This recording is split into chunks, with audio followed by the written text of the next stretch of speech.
noite. Olá, boa noite.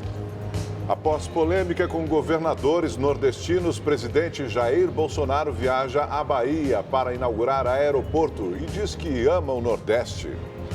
Em São Paulo, Polícia Federal cumpre mandados de busca e apreensão em operação que investiga invasão do celular do ministro da Justiça, Sérgio Moro. E você vai ver também. Morre em São Paulo aos 78 anos Juarez Soares, referência no jornalismo esportivo do país. Crime ambiental. Polícia de Singapura faz apreensão recorde de 9 toneladas de marfim de elefante. Boris Johnson é escolhido como novo primeiro-ministro do Reino Unido. Ele diz que vai tirar o Reino Unido da União Europeia com ou sem acordo.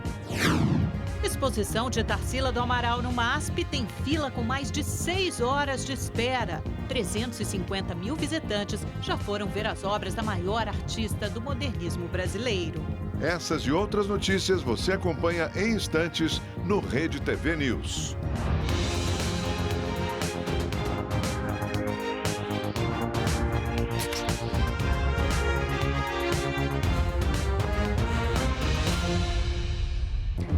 Depois da Agência Nacional de Transportes Terrestres, a ANTT, suspender a tabela de preço mínimo do frete, o governo tenta negociar uma saída para o impasse entre caminhoneiros e produtores. Hoje, a rodada de negociações foi entre o ministro da Infraestrutura, Tarcísio de Freitas, e representantes do setor produtivo, como as confederações da Indústria e da Agricultura e dos embarcadores, que são os responsáveis pela contratação do transporte das cargas. Eles têm interesses opostos aos caminhoneiros. O argumento é de que a existência de um valor mínimo para o frete promove o tabelamento de preços, o que iria contra as leis de mercado. Conseguimos conversar em cima de uma tabela de referência.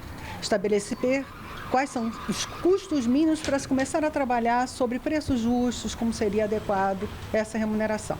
Tabelamento, não. Somos contrários por definição, não estamos em nenhum momento abrindo mão desse ponto. Amanhã haverá uma nova reunião, desta vez com os caminhoneiros. Ontem, por pressão deles, a ANTT suspendeu a tabela de preço mínimo do frete que estava em vigor desde sábado. Os caminhoneiros não concordam com os valores e, por isso, ameaçaram fazer uma nova paralisação.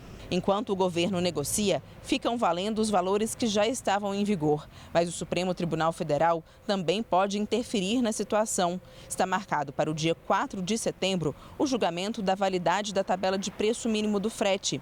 As ações questionando a existência do preço mínimo foram movidas por entidades do setor produtivo, logo que ela foi criada em 2018, ainda no governo do ex-presidente Michel Temer. O ministro da Economia, Paulo Guedes, afirmou hoje que o saque nas contas do FGTS será liberado todos os anos. O ministro confirmou que o governo irá anunciar como vai funcionar a liberação amanhã. A previsão é que 30 bilhões de reais sejam disponibilizados este ano de contas ativas e inativas e outros 12 bilhões em 2020. Guedes, no entanto, não falou quanto o trabalhador poderá sacar. Mesmo assim, de olho nesses saques do FGTS que o governo vai liberar amanhã, já tem gente planejando o que fazer com o dinheiro. A Márcia já tinha feito as contas. Desde que o governo anunciou que vai liberar os saques do FGTS, a vendedora sonha com dinheiro extra. Eu pretendo quitar um pouquinho, das dívidas, Qual brasileiro que não tem uma continha que não está ali muito atual? Eu vou tirar férias no mês que vem, queria viajar um pouquinho, deixar um pouquinho guardado, não sei, vamos ver se a gente consegue, A Axia usa o dinheiro para fazer intercâmbio, mas a notícia de que o governo só deve liberar saques de até R$ 500 do FGTS em 2019 mudou os planos da jovem. Aí não dá pra nada. Não dá nem pra pagar metade da passagem, mas dá pra guardar, não sei, pra alguma coisa futura, Quem sabe? Precisei pagar uma conta no outro mês, faltou R$ 500, ou paguei R$ 500, infelizmente hoje em dia não é quase nada, O presidente Jair Bolsonaro deve anunciar as regras de saque ainda esta semana. A partir do ano que vem, a proposta é liberar o dinheiro de acordo com o valor do saldo em conta do trabalhador. O percentual deve variar de 10% a 35%. Quem tem mais dinheiro teria direito a um percentual menor de saque. Para os especialistas, quando for autorizado, a melhor opção para o trabalhador é sacar o dinheiro. Mas é preciso pensar bem como vai gastar o recurso. O ideal é quitar dívidas ou fazer investimentos. E o mais importante é ficar atento para não gerar gastos desnecessários. Lembre-se que esse dinheiro é para a sua aposentadoria, então semear para o futuro é uma boa alternativa. Em 2017, no governo Michel Temer, saques liberados de contas inativas injetaram 44 bilhões de reais na economia. O objetivo continua o mesmo, aquecer a economia, mas é uma solução a curto prazo, diz o economista. As reformas estruturais, essas sim vão trazer um crescimento sustentável, né? E não só retirar dinheiro do FGTS, retirar dinheiro do FGTS. Isso é um paliativo. Mesmo sem saber o valor a ser liberado, para a Márcia, um dinheirinho a mais na conta é sempre bem-vindo. É um dinheiro que estava lá parado, né? Não sei quando que a gente ia ter acesso, entendeu? E o brasileiro, a gente trabalha bastante, é complicado, então acho que tudo que entrar vai ajudar bastante. O IPCA 15, considerado a prévia da inflação oficial, apresentou alta de 0,09% este mês. É a menor taxa para o mês desde 2017. A principal contribuição para o resultado foi a queda no preço dos combustíveis. No ano, o índice acumula alta de 2,42%. Em 12 meses, a inflação alcançou 3,27%. O ministro da Economia, Paulo Guedes, vai pedir à Polícia Federal que investigue uma possível invasão hacker ao telefone celular dele.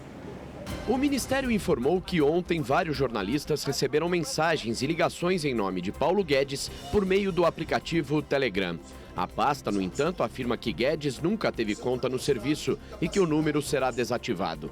No fim de semana, a líder do governo no Congresso, a deputada federal pelo PSL de São Paulo, Joyce Hasselmann, também informou uma suposta invasão. O Ministério da Justiça revogou o visto de refugiado de 3 paraguaios acusados de cometerem crime de extorsão mediante sequestro. O refúgio havia sido concedido em 2003, mas ao analisar um recurso, a pasta entendeu que não há risco de perseguição e que o crime cometido é comum e não político. A Agência Nacional de Vigilância Sanitária aprovou novas regras para a classificação dos agrotóxicos. De acordo com a portaria, um produto só será considerado extremamente tóxico quando trouxer risco de morte nos casos em que for ingerido, inalado ou entrar em contato com a pele. O novo marco regulatório determina ainda alterações nos rótulos e informações prestadas aos consumidores. Segundo a Anvisa, não há flexibilização nas regras, mas um enquadramento do Brasil às normas mundiais. E a Polícia Federal prendeu hoje 4 suspeitos de invadir o celular do ministro Sérgio Moro. A repórter Estela Freitas está na sede da Polícia Federal em São Paulo e traz agora ao vivo mais informações. Boa noite, Estela.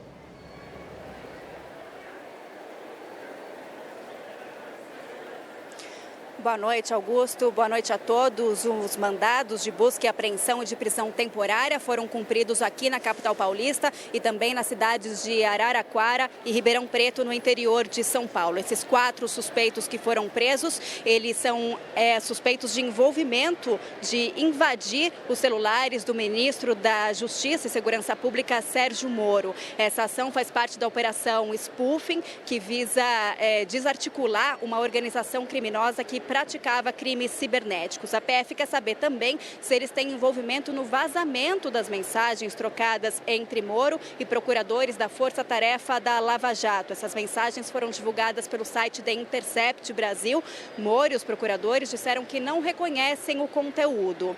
Os investigadores acreditam numa ação planejada entre os criminosos e querem saber também as circunstâncias desse crime. Eles estão atrás de indícios que possam identificar de fato quem foi o autor desse crime, as pessoas que tiveram acesso a esse conteúdo ilegal, as conversas privadas de Sérgio Moro e também as estratégias que foram usadas pelos hackers. Moro relatou à PF no dia 4 de junho que percebeu que foi alvo de um ataque cibernético. Estela Freitas, ao vivo de São Paulo, para o Rede TV News. A Procuradora-Geral da República, Raquel Dodge, recorreu da decisão do presidente do Supremo Tribunal Federal, Dias Toffoli, que suspendeu as investigações que utilizaram dados fiscais e bancários sem autorização judicial.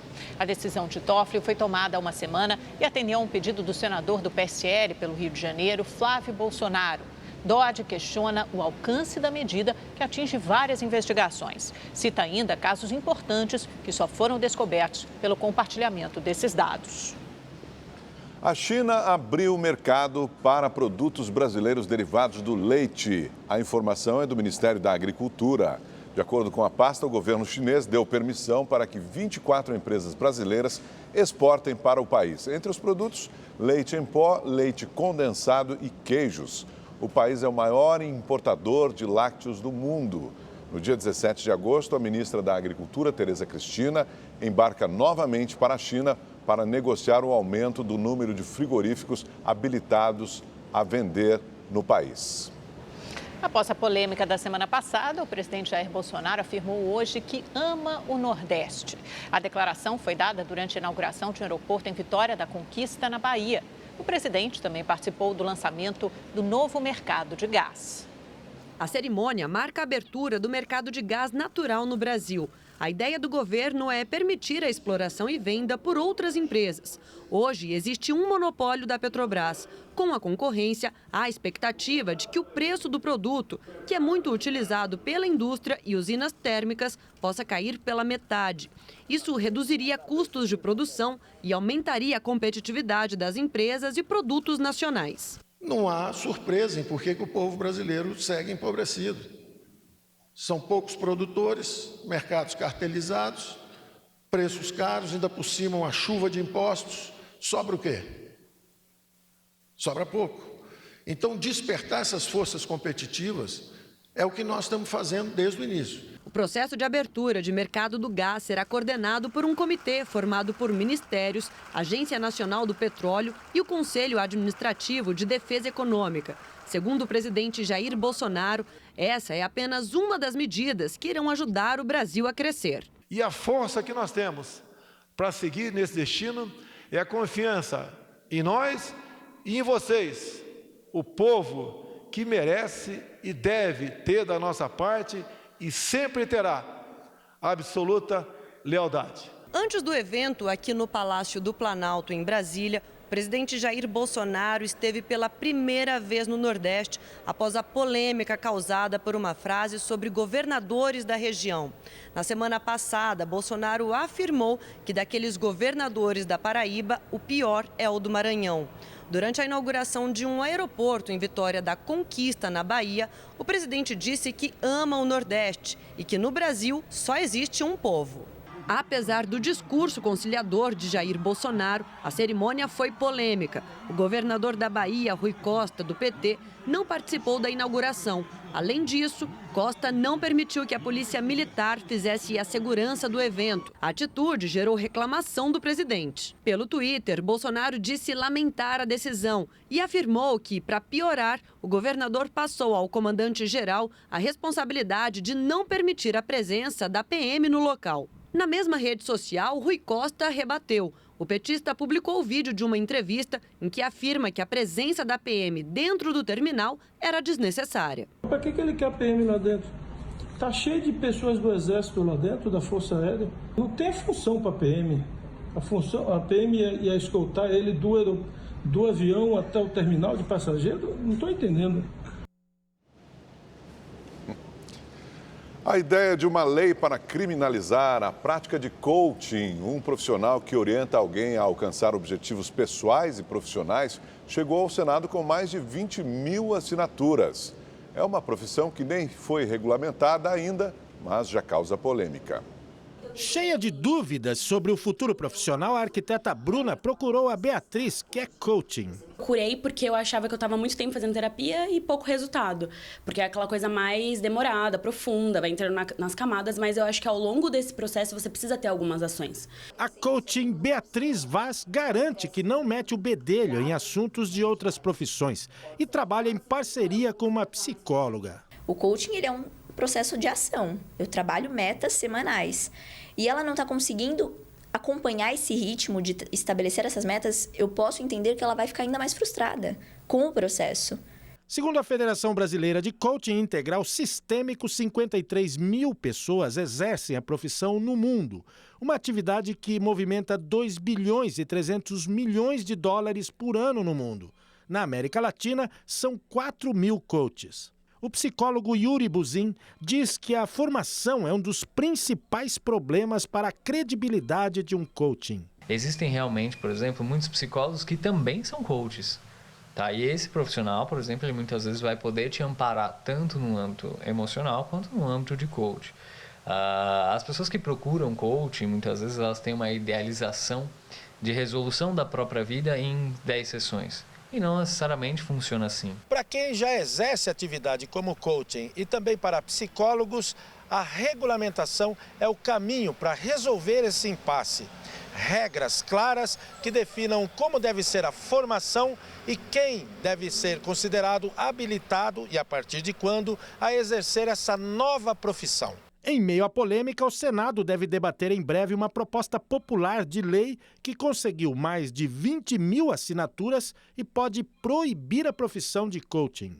Quando alguém vem para um coaching integral sistêmico e diz, olha, eu quero trabalhar a depressão, nós dizemos, ok, vá para o psiquiatra, vá para o psicólogo. Ah, não, eu quero trabalhar meus objetivos, eu quero trabalhar performance, eu quero trabalhar meu estilo de vida, eu quero reprogramar minhas crenças, eu quero restaurar minha inteligência emocional. Então, venha para cá. É preciso ter um conselho, é preciso com que existam regras e condutas de ética que o coach deve ter. Isso é necessário hoje em dia, porque nesse boom todo, muitos oportunistas vão aproveitar dessa oportunidade de ganhar dinheiro, achando que vão poder ajudar as pessoas e realmente muitas pessoas acabam tendo o ideal de ajudar, mas ainda não estão preparadas para ajudar. A Corregedoria-Geral da Justiça de São Paulo publicou uma determinação que promete facilitar a viagem de crianças e adolescentes no estado de São Paulo. Agora, jovens de até 16 anos vão poder viajar desacompanhados dos pais e sem autorização judicial. O repórter Igor Duarte tem as informações. A medida publicada pelo Tribunal de Justiça do Estado de São Paulo autoriza crianças a embarcarem desacompanhadas, desde que seja feita uma permissão por escrito dos pais e com firma reconhecida. No entanto, os pais precisam ficar atentos. Se os filhos viajarem dentro de São Paulo, poderão ir e voltar com o documento assinado por um deles. Mas, se forem para outro estado, será necessário verificar se o local aceita essa autorização para que os menores embarquem de volta. Em caso negativo, será preciso recorrer à justiça. Viagens internacionais seguem com as mesmas regras que desde 2011 dispensam a autorização de um juiz para o embarque de menores. São Paulo, Igor Duarte para o Rede TV News. 3 homens foram presos numa operação contra um grupo suspeito de torturar e matar pessoas em Canoas e Nova Santa Rita, na região metropolitana de Porto Alegre. A quadrilha seria responsável por pelo menos 12 assassinatos. As investigações iniciaram em abril, quando 2 jovens foram raptados no bairro Guajuviras, em Canoas, na região metropolitana de Porto Alegre. Um deles foi encontrado cerca de um mês depois, morto, na cidade de Nova Santa Rita. O outro segue desaparecido.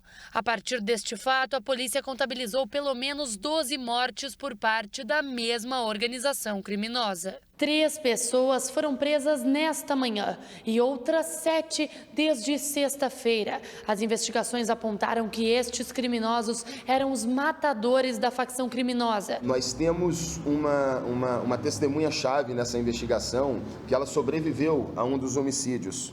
E ela presenciou a tortura. Foram cortados 3 dedos de uma das vítimas, dedos do pé, dedo da mão, enfim.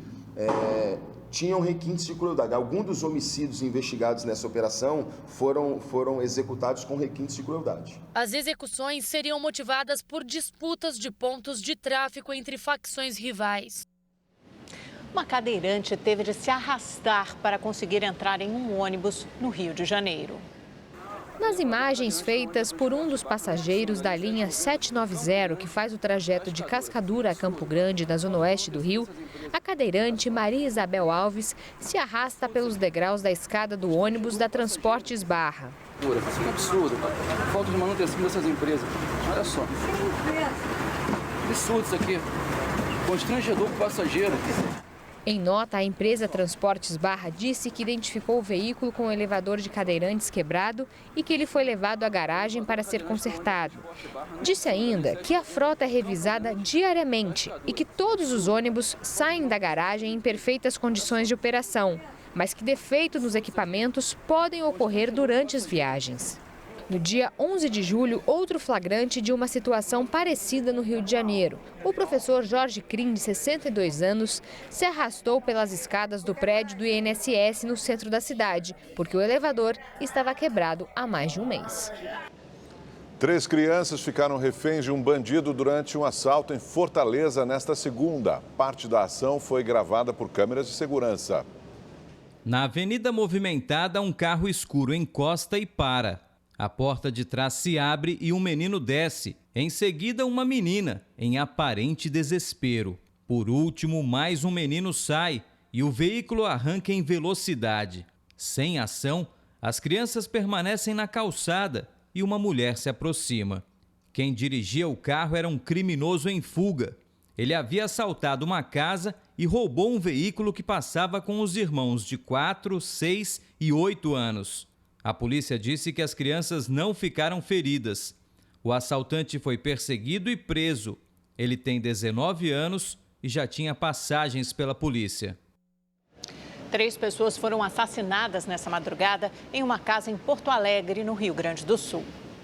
O crime aconteceu nesta casa, no Jardim Botânico. No local moravam Paulo Ricardo Oliveira e a mulher dele, Karine Oliveira, ambos com 32 anos. Testemunhas disseram que 4 homens participaram dos assassinatos. Além do casal, um jovem que foi levado pela quadrilha até o local do crime também foi assassinado. A perícia verificou que ele estava com um dedo amputado e durante a perinicroscopia a gente localizou esse dedo dentro das vestes dele, ensacado, né? Ele também tinha muitas marcas de que teria sofrido violência no rosto, além dos disparos. A cena foi de bastante violência. Ainda no Rio Grande do Sul, dono de uma relojoaria em Sobradinho foi baleado durante uma tentativa de assalto hoje. As imagens de câmeras de segurança mostram quando os suspeitos chegam encapuzados. Quem estava no local tenta fugir. Uma mulher está com a filha, mas a criança corre para os fundos da loja. As mulheres são impedidas de fugir. O dono também. Ele leva um tiro na perna ainda fora da relojoaria. Depois é arrastado para dentro. Recebe um chute e em seguida uma coronhada. Um segurança da região percebe a movimentação e reage com tiros. 2 bandidos fogem. O terceiro não desiste, vai até o balcão e recolhe joias e dinheiro. As imagens não mostram, mas o criminoso foi preso logo depois. O comerciante que foi baleado passa bem. E veja só essa história que é absurda. Um homem foi preso pela polícia de Minas Gerais depois de roubar R$600 mil em doações para o próprio filho doente e gastar em compras e hotéis de luxo. Foi a mãe do pequeno João Miguel quem fez a denúncia. O menino sofre de AME, atrofia muscular espinhal, e depende do tratamento para se manter vivo. Cada dose do remédio usado pela criança custa R$365 mil. A família já tinha arrecadado R$1.017.000 para custear os gastos com o filho. Mas a mãe começou a desconfiar das atitudes do marido, Matheus Alves, de 37 anos, e procurou a polícia. Um comportamento estranho dele, de abandono do lar, abandono da campanha. Pedimos a ela que apresentasse os extratos bancários das 4 contas que eram utilizadas para a campanha. E para surpresa de todos, no dia 9 de julho, ele sacou R$100 mil em espécie em Belo Horizonte, e nesse mesmo dia ele embarcou para Salvador com essa quantia em dinheiro. Matheus foi preso em flagrante em um resort de luxo em Salvador. No quarto, os policiais encontraram roupas caras e joias. A quantia de R$600 mil ele já disse que gastou.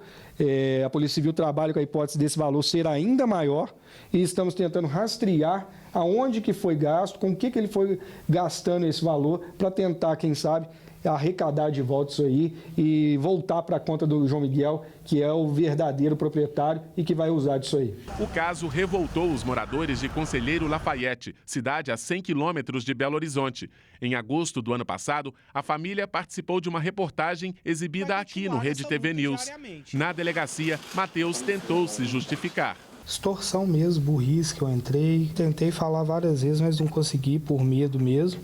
Matheus vai responder por abandono material, estelionato e possível lavagem de dinheiro. Um piloto de paramotor, aqueles paraquedas com propulsor, caiu após uma linha com cerol rasgar a corda do equipamento. O acidente aconteceu em Praia Grande, litoral paulista. Este vídeo mostra o momento em que o homem é socorrido por uma equipe do SAMU. O acidente aconteceu no fim de semana. O piloto estava a uma velocidade de aproximadamente 50 km por hora e prestes a pousar quando uma linha com cerol cortou a corda do lado esquerdo do equipamento. A vítima, de 58 anos, teve apenas ferimentos leves. Segundo a Prefeitura de Praia Grande, a Guarda Civil realiza com frequência o patrulhamento pela orla da praia para orientar a população sobre os riscos do cerol. O ex-ministro de Minas e Energia, Edson Lobão, do MDB do Maranhão, se tornou réu na Lava Jato por lavagem de dinheiro e corrupção no contrato de construção da usina de Belo Monte, no Pará. A denúncia, feita pelo Ministério Público Federal e aceita hoje pela Justiça, também inclui o filho dele, Márcio Lobão, e a nora, Marta Lobão. Os três são acusados de receber cerca de R$ 2.800.000 em pagamentos ilícitos da Odebrecht entre 2011 e 2014. A Justiça também determinou o bloqueio de quase R$ 8 milhões em bens e ativos dos três. Em nota, a defesa do ex-ministro afirmou que essa é mais uma acusação que se baseia apenas nas palavras de delatores e que confia na Justiça. Agora as notícias internacionais. Escolhido como novo líder do Partido Conservador, o novo primeiro-ministro do Reino Unido, Boris Johnson, prometeu tirar o Reino Unido da União Europeia com ou sem acordo. As informações com Érica Abreu, de Londres.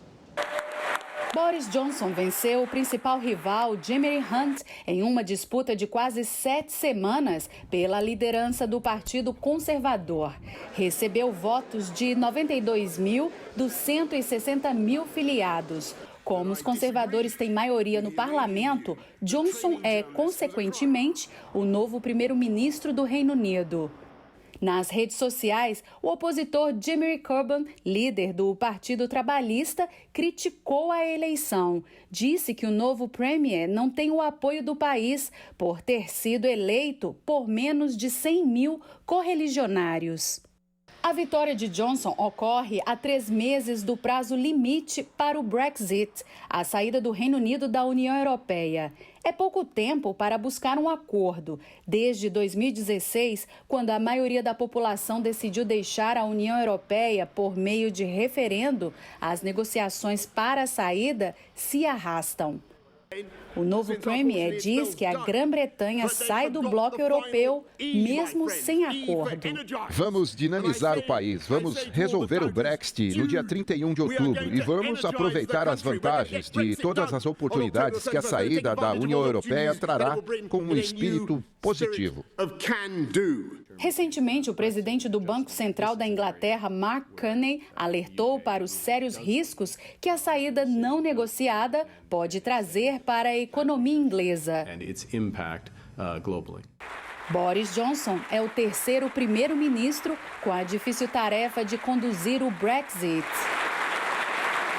De 2016 até agora, 2 primeiros-ministros deixaram o cargo. David Cameron, em junho de 2016, que sempre foi contra a saída da União Europeia, e Theresa May, que tentou negociar um acordo sem sucesso e renunciou em junho desse ano.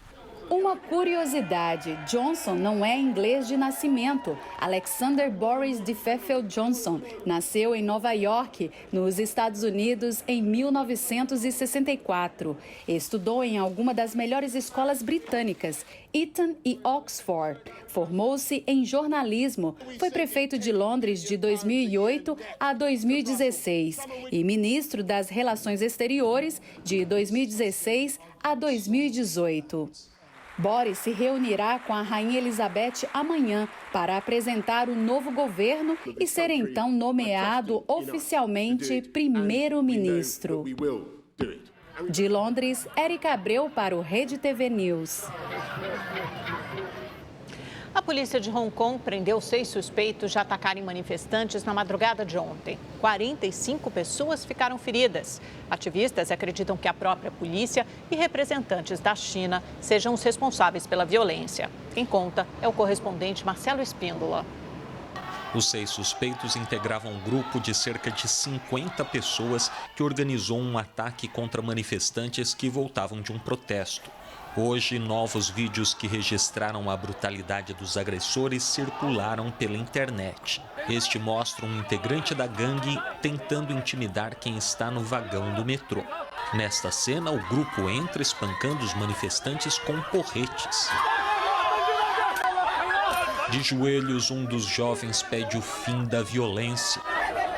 Os detidos têm idades entre 24 e 54 anos e vão responder criminalmente por reunião ilegal. Segundo as autoridades, alguns deles são integrantes das tríades, as máfias do crime organizado, conhecidas por atuar em atividades que envolvem drogas, prostituição e jogos de azar. A deputada pró-democracia, Cláudia Mo, acusou a polícia de Hong Kong de estar envolvida com os membros da gangue.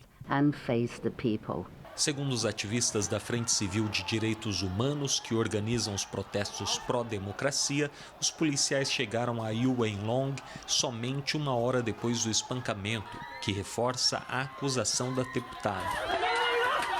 Neste vídeo, podemos ver que, durante a fuga, membros do grupo de branco passam perto das viaturas da polícia, que não faz absolutamente nada para detê-los. Ontem, o escritório do deputado pró-Pequim, Julius Ho, foi vandalizado por manifestantes que suspeitam que o parlamentar coordenou o bando violento. O político nega. Depois da confusão, nesta terça-feira, o dia foi de limpeza no prédio do governo da China em Hong Kong. Já o pronunciamento de Pequim sobre Hong Kong não mudou. As autoridades não reconhecem a interferência direta na administração desta região semi-independente e atribuem a influência dos Estados Unidos aos protestos recentes. A porta-voz do Ministério das Relações Exteriores da China disse que pediu para os americanos pararem de se intrometer nos assuntos de Hong Kong. Marcelo Espíndola, de Macau, para o Rede TV News. O governo da Coreia do Sul anunciou ter feito hoje disparos de alerta contra uma aeronave militar da Rússia que violou o espaço aéreo do país. Autoridades locais afirmaram que o jato russo violou 2 vezes o espaço aéreo sobre ilhas ocupadas pela Coreia do Sul e reivindicadas pelo Japão. Em resposta, o Ministério da Defesa sul-coreano afirmou que foram disparados 360 tiros de advertência. A Rússia negou o caso. Disse que estava em uma região de águas neutras e ainda afirmou que os disparos de alerta não foram efetuados. Este foi o primeiro incidente envolvendo violação de espaço aéreo entre a Rússia e a Coreia do Sul. A energia elétrica começou a ser restabelecida na Venezuela. O país passa pelo 5º apagão do ano. Segundo o jornal El Nacional, todos os 23 estados foram atingidos, além da capital Caracas. De acordo com a agência internacional Reuters, o número seria menor, 14 unidades da federação. A pane no sistema elétrico começou ontem e hoje a energia foi restabelecida parcialmente. O governo pediu para que nos locais afetados a população permaneça em casa até que a situação seja normalizada. Trabalhadores foram dispensados e aulas canceladas na rede pública. O presidente Nicolás Maduro disse que o blackout foi causado por um ataque criminoso a uma hidrelétrica do país. Já o opositor e presidente autoproclamado Juan Guaidó diz que a falta de luz é produto de corrupção e incapacidade do regime. Uma van que transportava 140 milhões de dólares em metanfetamina bateu em 2 viaturas da polícia em Sydney, na Austrália. O motorista azarado, para a sorte da polícia, foi preso. O vídeo mostra o momento da batida. As viaturas estavam estacionadas em frente a uma delegacia. O motorista de 26 anos tentou fugir, mas foi localizado por policiais 1 hora depois. No veículo foram apreendidos 273 quilos de metanfetamina, num valor estimado em mais de 140 milhões de dólares. A droga estava escondida em 13 caixas de papelão. De acordo com os oficiais, o motorista vai responder por tráfico de drogas e por dirigir com negligência. A polícia de Singapura apreendeu 9 toneladas de marfim de elefante. A carga era transportada ilegalmente em um container. Autoridades disseram que esta foi a maior apreensão de marfim já registrada no país. As presas de quase 300 elefantes africanos foram avaliadas em cerca de 13 milhões de dólares. O carregamento veio da República Democrática do Congo e tinha como destino o Vietnã. No mesmo container, os policiais localizaram cerca de 13 toneladas de escamas de pangolim, uma espécie de tamanduá. O material pertence a 2.000 mamíferos ameaçados de extinção e foi avaliado em 36 milhões de dólares. As apreensões aconteceram ontem, mas só foram divulgadas hoje. Câmeras de segurança registraram o momento de um ataque a tiros em um bar em Acapulco, no México. O vídeo circulou hoje nas redes sociais e mostra o atirador se aproximando de outras pessoas que estavam no bar. De repente, ele saca uma arma e atira. Segundo a polícia, foram pelo menos 25 disparos. 5 pessoas morreram e outras 6 ficaram feridas. O caso aconteceu domingo, em meio a uma onda de violência em Acapulco. A polícia investiga as causas do ataque. Cerca de 300 animais encalharam nas praias do Ceará nos últimos 2 anos. Alguns são tratados e depois devolvidos à natureza, num longo trabalho de recuperação. Alguns confundem com um golfinho. Mas esse é o boto cinza, um dos animais que habitam a orla de Fortaleza. E é exatamente aqui onde eles mais sofrem. Com a prática da pesca na região, muitos acabam feridos e encalham. Entre 2016 e 2018, 170 mamíferos e 107 tartarugas marinhas foram encontrados nas praias do litoral cearense. Alguns são resgatados com vida e trazidos para este centro de reabilitação na praia de Iparana, pertinho de Fortaleza. A Flor é a paciente mais nova, chegou aqui há 4 meses. No Santuário dos Peixes-Bois, no Ceará, os animais da espécie em risco de extinção são tratados com carinho e respeito.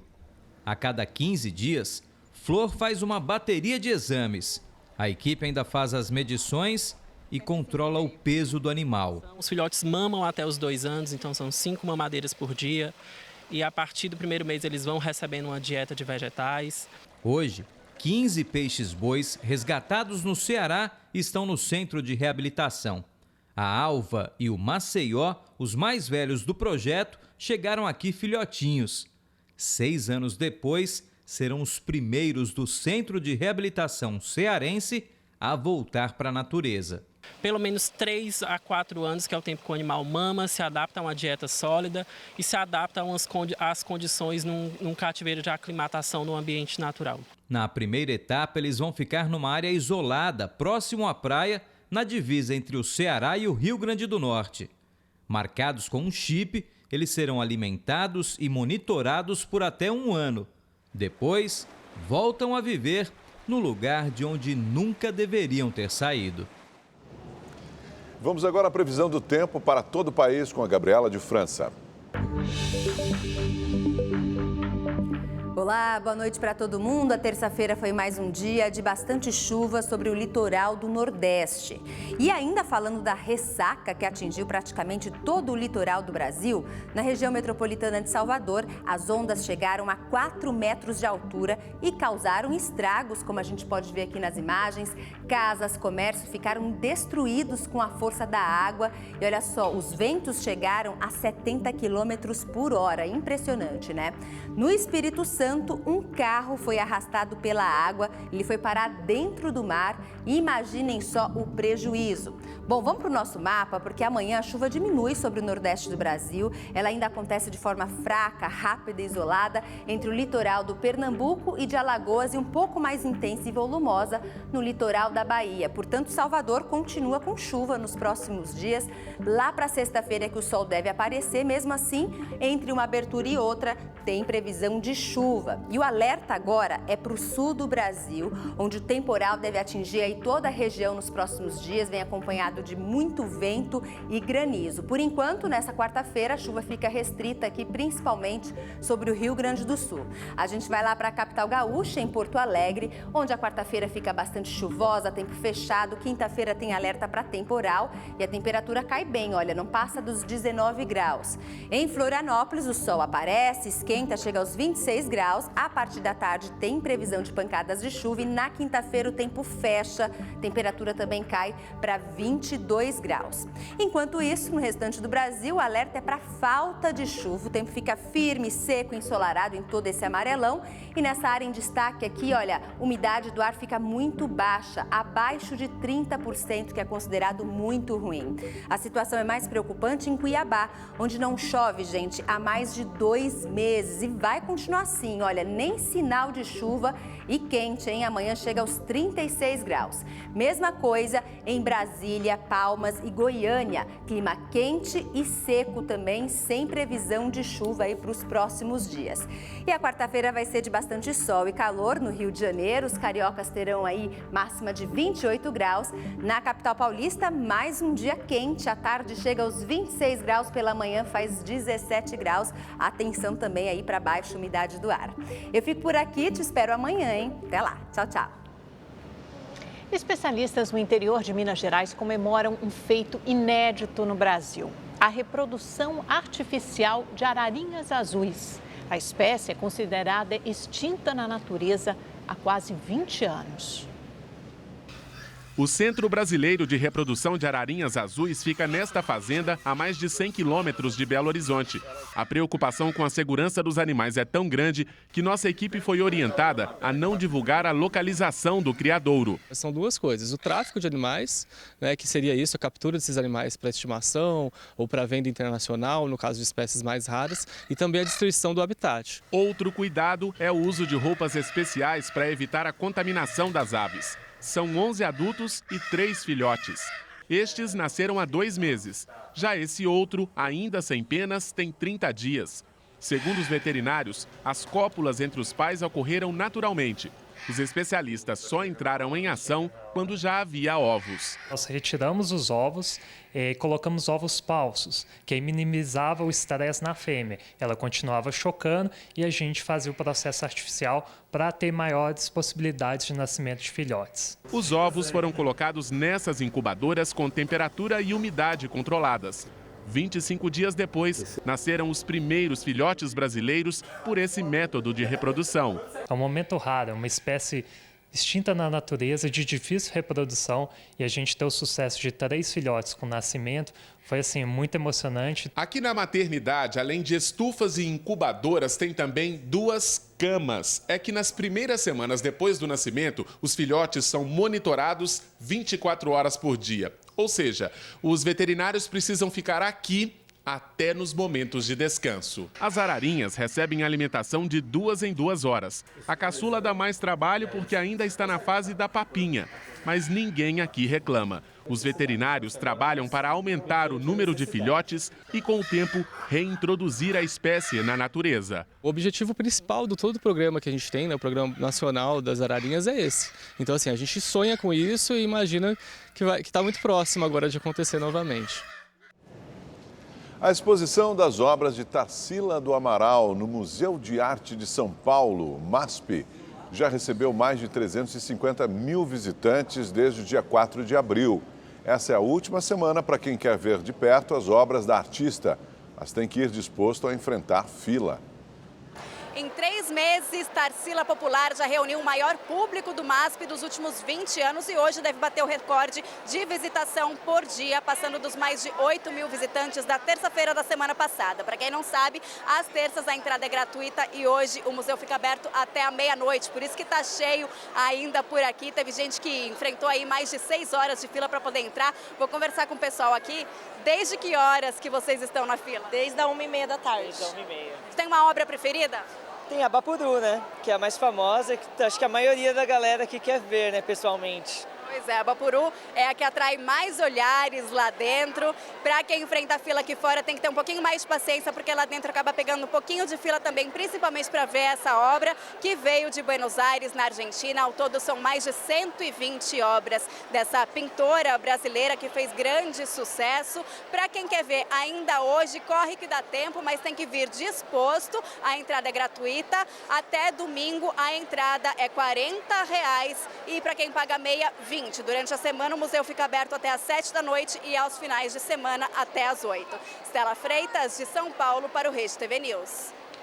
Foram revelados 2 robôs mascotes que farão parte dos Jogos Olímpicos de Tóquio em 2020.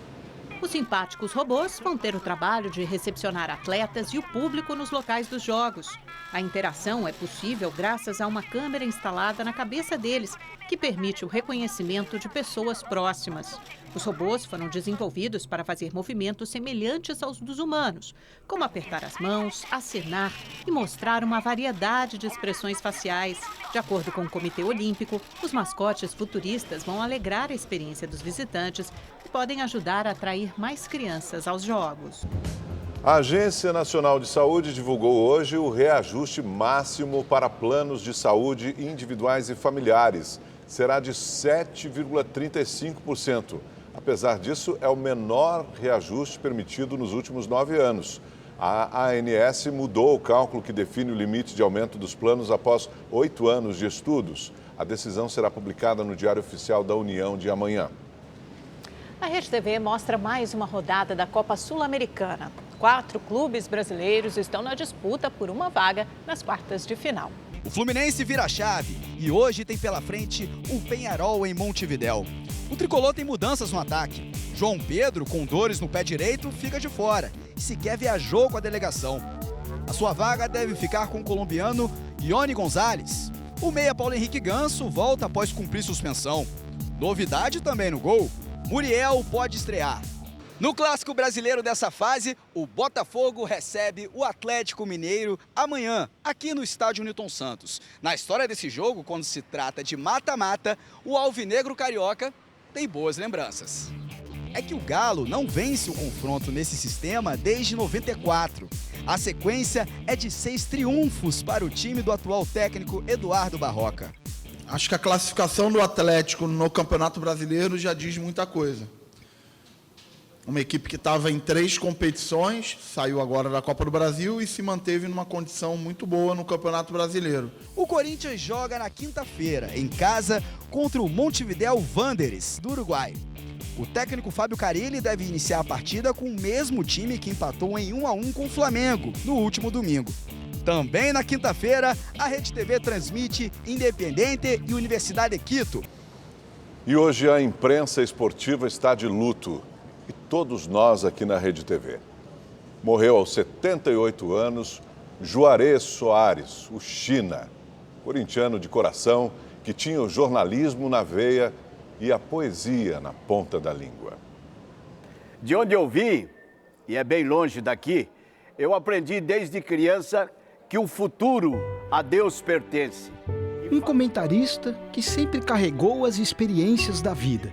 Nesse tempo de carreira, a gente chega a algumas deduções. E eu cheguei a uma muito simples, é que a vida é só um minuto. Foi num desses minutos que o jornalismo esportivo ficou mais triste. Juarez Soares, aos 78 anos, teve uma parada cardíaca em decorrência de um câncer e não resistiu. Hoje de manhã eu estive na casa dele. E eu falava com ele agora, nesses últimos tempos, todos os dias. A vida tirou da gente um dos maiores seres humanos que eu conhecia. Um ser humano que, nos 6 anos da segunda passagem pela Rede TV, esbanjou alegria, ironia... O que faltar o juiz inteira, né? E não escondia a sua grande paixão pelo Corinthians. Assim que o Corinthians ganhar mais 3 Libertadores, eu paro de trabalhar. E foi aqui nesse estúdio que Juarez Soares passou boa parte do tempo. Durante mais de 2 anos, ele esteve comigo nas madrugadas de segunda-feira como comentarista de um dos programas mais antigos da casa, o Bola na Rede. A seriedade nos comentários quando estava no ar Há uma mania de reclamar, em tudo quanto é jogo, uma reclamação. Tem que ver o jogo jogado, não foi nada. Ganhou a respeitabilidade de todos os clubes. Nas redes sociais, Corinthians, Santos, Flamengo mandaram solidariedade para a família. Falar sobre o profissional que ele foi até é fácil porque há registro. Ele foi um dos grandes mestres do jornalismo. Todos nós nos acostumamos a acompanhá-lo, seja em emissoras, seja em rádios. Ele fez parte do nosso dia a dia. História que recentemente foi coroada com um prêmio da Associação dos Jornalistas Esportivos do Estado de São Paulo.